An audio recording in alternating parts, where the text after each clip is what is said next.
Last thing here for you, Matt, would be Brian Kelly. Oh, so we're entering a fourth season. The results have not been, they've not been great. They've not been bad. You know, he's chugging along, a lot of 10-3 type seasons, 9-4 last year. But he was obviously hired to go to the playoffs and compete for championships. Where does the LSU fan base stand with Brian Kelly? Where do you personally stand with his status right now? I think context matters. You know, he inherited a mess from Ed Ogeron, and in year one, winning 10 games, winning the West, beating Alabama, he was lauded, right? But then I think we all anticipated a big step. And in 2023, you had this historic offense, and Jayden Daniels was the Heisman. But Mark, they literally had the worst defense in the history of the program. I mean, that cost them a playoff spot in 2023. Um, and then they just misread the room in 2024, where they did not spend nearly enough in NIL to put a roster together that was capable of competing. So you saw a 4-loss team. So it's kind of been a weird sort of like seesaw, Mark, almost like you're balancing the scales of how much portal, how much high school recruiting, how much offense, how much defense, and it feels like they've got it right this year. But I'll tell you this, and this is I don't know any other way to say this: the floor, right? The basement expectation for this LSU football team, with what they have coming back and what they spend in the portal, is to make the college football playoff. If you are not in the 12-team playoff in 2025, it is an unmitigated disaster.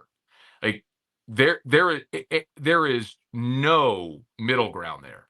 Now, when you get in the playoff, draw matters and a lot of that. So think about Oregon, Mark. I mean, Oregon was undefeated. They had a great season. They beat Ohio State in the regular season.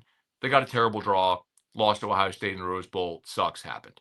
So you can only control so many things when there's those variables once you get in a playoff. But this team has got to be in the playoff, because if you don't, Mark, you're losing Garrett Nussmeier. You're losing all these transfers you just brought in. I mean, you were going to see a massive roster turnover for 2026, including your quarterback.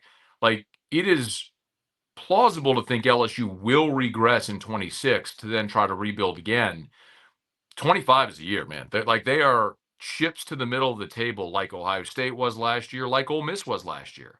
And that's a good example and illustration of how it can go right and can go wrong, Mark. I mean, Ohio State lost 2 games. It wasn't perfect. They lost to a bad Michigan team, but they got in, they got hot, and they won it. Ole Miss was maybe the most talented football team in America. I don't know if you'd agree with that, but they're certainly on the short list. And I think this NFL draft is going to illustrate that. But Lane Kiffin had no business losing at home to Kentucky. He had no business losing a game in Baton Rouge where they did not trail until the final score in overtime. And then they lost in Gainesville, where they had 3 possessions inside the 20, 3 times went for it on 4th down, 3 times got stopped. Field goals on those possessions, Mark, and you win the game, and they're in the playoff. So, I think that's how Brian Kelly's going to be judged this year. You're going to be in those types of games in the SEC, but you're going to have the roster capable of beating every team on your schedule. Not say they're going undefeated. I'm saying they have the roster that will be capable of winning any game they play. And they've got to go at least 10-2 and make the playoff, because if they don't, I'm not sure that I believe it will happen during Brian Kelly's tenure if it doesn't happen this year.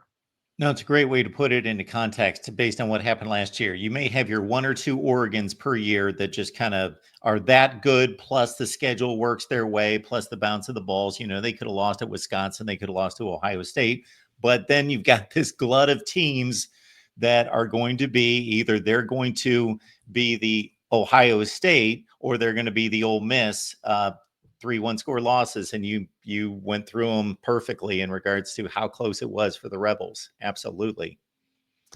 Matt, for anyone that wants to check you out on your daily show, or I just learned on Locked On LSU, I believe you post every day there. Just let them know what they're going to see. Yeah, thanks, Mark. I appreciate it. Yeah, we spent a ton of time talking LSU, but we mix in Saints and some other stuff as well, and really covering the entire state of Louisiana. So, but ESPN Radio syndicated all throughout the state. I would say if you can spell my name, you can find me online. But we stream the show live on YouTube, and obviously Locked On LSU as well. So I appreciate the mention there. I got Matt's name twice there, so you shouldn't screw it up like I did a few times early on. So the vowels will get you, man. The vowels will get you. Appreciate you, Matt. Good to see you. Of course. Thanks.